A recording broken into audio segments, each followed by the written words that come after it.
and the other one is in Central America and Latin America. We are talking about Peru and Guatemala. We also have presence in Europe, in the Netherlands. We also have presence in the Netherlands, where we also have the coordinating secretariat. We have offices in Africa, in West Africa. We have the regional office in Ghana, and the Eastern Central Africa, where I fall, is in Kenya. And of course, Southern Africa, we have an office in South Africa. So that's the setup. We are a global network, which means wherever you are coming from, there's a regional office that can invite you to engage on the themes that we've had since we started the conference. Now, I would also want to talk about the other commodities, because one of the themes I had myself was about diversification. So we work across the space of aquaculture, cacao, tea, which is the reason why we are here, cotton, fruit and vegetable, dairy, gold, artisanal miners, livestock, palm oil, soy, sugarcane, textile, and coffee. If we take an example of Kenya, we have seen that some tea farmers are doing dairy, and they are planting the napier on the edges of their gardens, and also buying hay, standing hay, and supplement their source of food security and nutrition. That is the thinking on diversification, and we operate in that space. Now, our model puts the farmer first, the miners first, the workers first, and we talk about good practices at that level. The second level is robust infrastructure, which means that you are looking for opportunities to improve efficiency in the production, and you're bringing technologies, you are working out input supply issues so that you create a sustainable business case.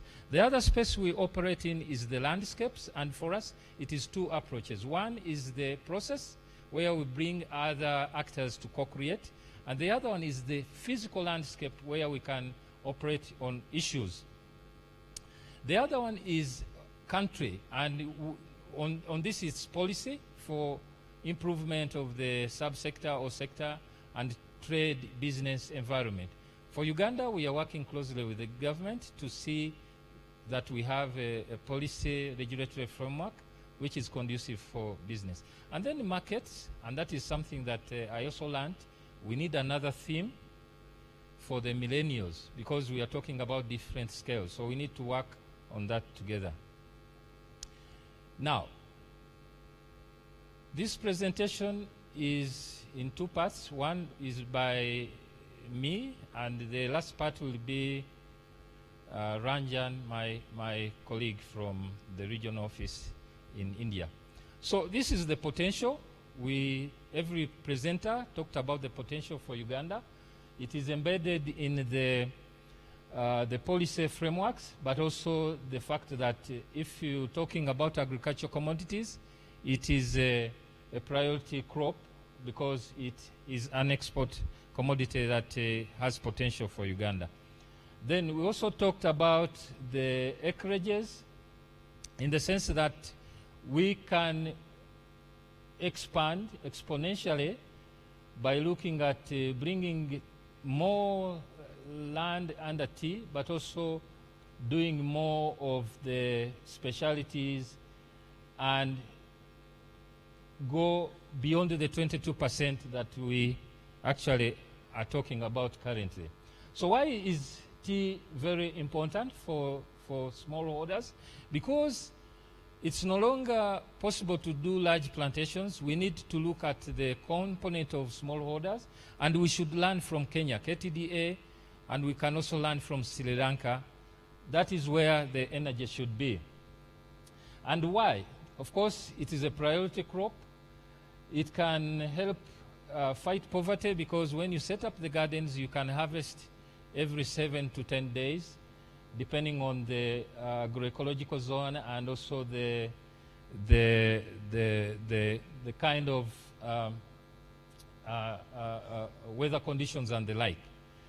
The other fact is that apart from the space, there is also opportunity to grow the regional market. And these are the discussions we've had so far on protectionism and how to discuss the issues of blending and packaging, and of course still deepen our influence at the auction, because Uganda will still sell a lot of tea through the Mombasa auction, but we can explore the bilaterals and the direct sales.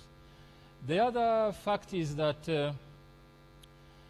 apart from the potential of the sector in terms of export potential, we're also talking about the returns on investment and the relatively safer risk margins in terms of failure.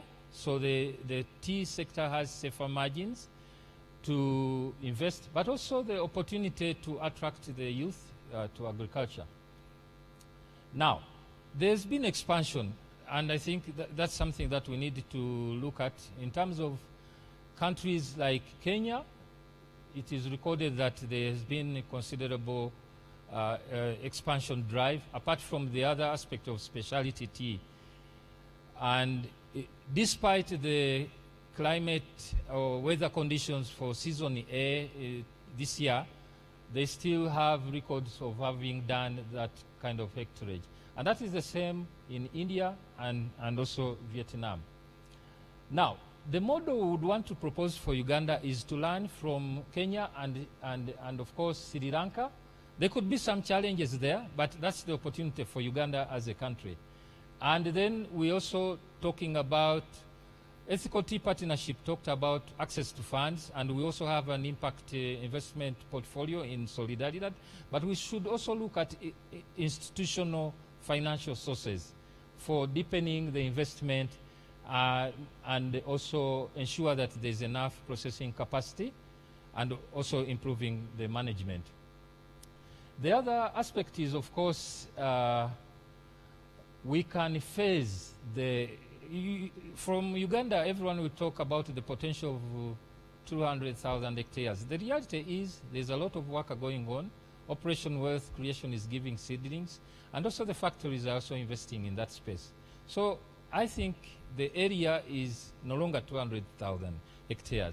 But we can agree as a country to have a plan that we phase and actually map out what potential is left, so that we have enough for the wood fuel that you had, as we also explore new technologies for withering the leaf and also agreeing if there is no loss in quality if you use other alternative sources. And this is the potential. We can do that. And we need around 1.5 billion USD for such an investment. And this investment, of course, can be concessional, but it should be from institutional sources of funding. Now, the potential of 500,000